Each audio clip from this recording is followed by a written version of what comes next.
Hello, seventh graders. I'm Mrs. Ashby, your librarian. I hope you remember me from last year. I'm here to tell you about a program called Cafe Book. So, Cafe Book is only for seventh and eighth graders, so you didn't hear about it last year. Cafe Book is a program that usually meets at lunchtime. This year it will be different, of course, because of COVID. And it is just a reading and talking program. That's all there is to it.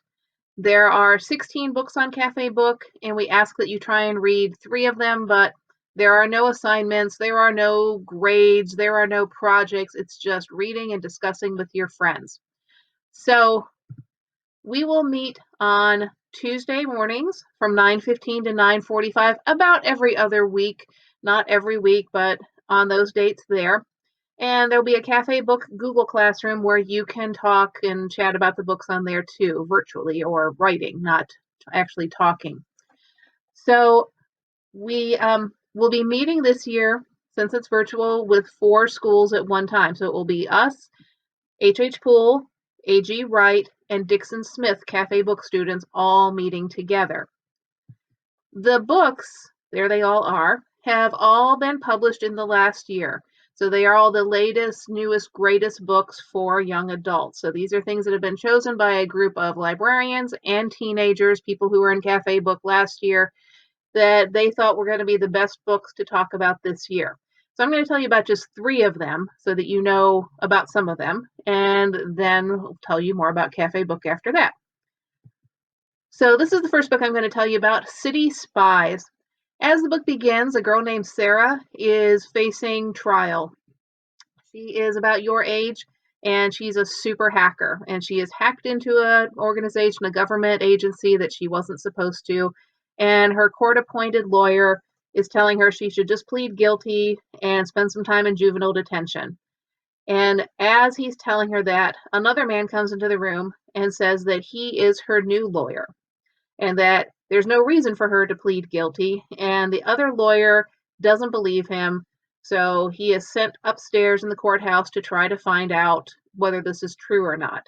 And as soon as he leaves, this new guy tells Sarah that she better hack into the system and make it appear that he's her new lawyer because he's been sent there by somebody else.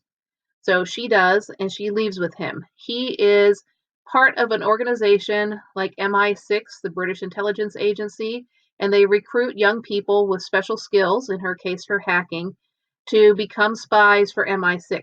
So she ends up going overseas. She goes to a school there, but mostly she meets with this other group of people, and they all have names from where they're from. So now her name is Brooklyn. She works with these other teens on various top secret projects.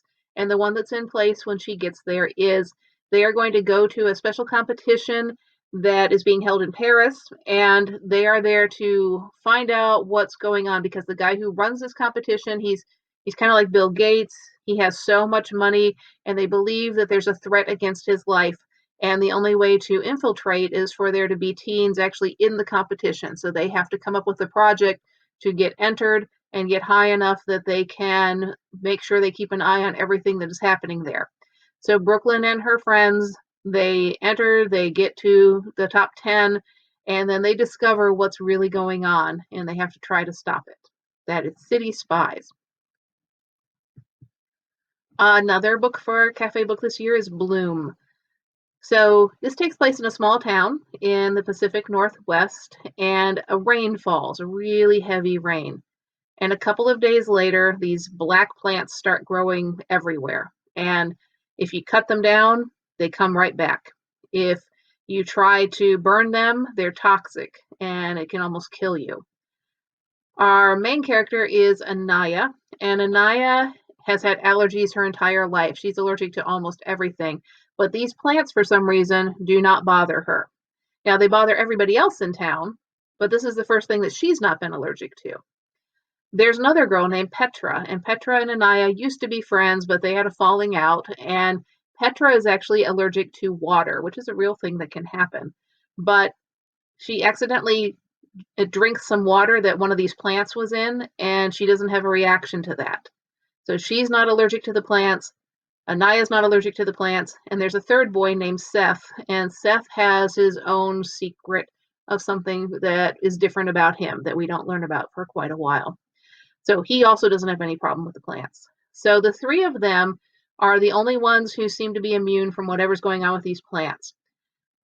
A few days after the plants have started growing and they're everywhere in town, they're all at school one day and there's a big field and somebody walks across the field and the ground opens up and one of the plants is under the ground and it eats the person. So these plants are not just hard to kill, they are there to purposely kill humans and they seem to be taking over everywhere.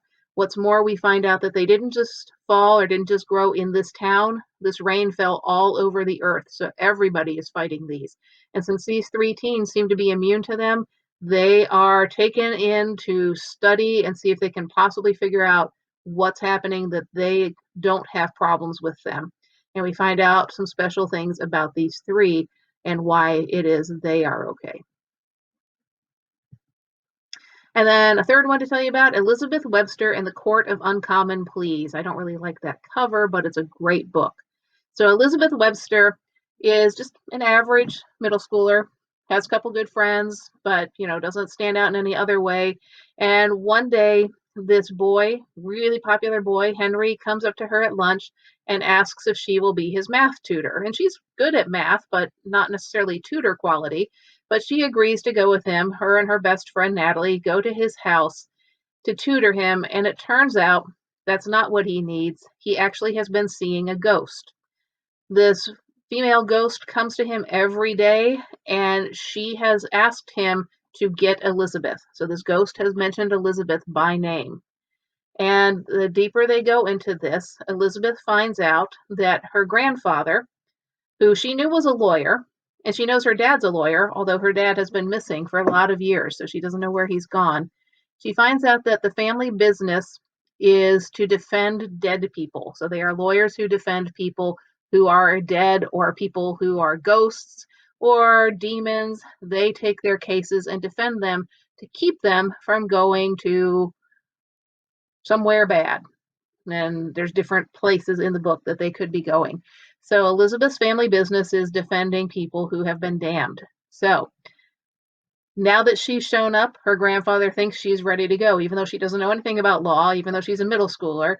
So he puts her on the case of defending this ghost, this girl, who convinces her that if she helps out, then this ghost will tell her something about her dad and where he is. So that's Elizabeth Webster and the Court of Uncommon Pleas. So, Cafe Book is going to start in just about 3 weeks. I always tell people, if you're a little bit interested, even a little bit, try it out. Like I said, there's not assignments, there's not grades, it's just for fun. So if you come to a couple of meetings and it turns out it's not for you, it's not what you want to do, then you can just let me know and I will take you off the list. It's really not a big deal. So go to our webpage and sign up. There's a form there. It'll ask for your name, it'll ask for which school you go to, and then you're in. That's all there is to it.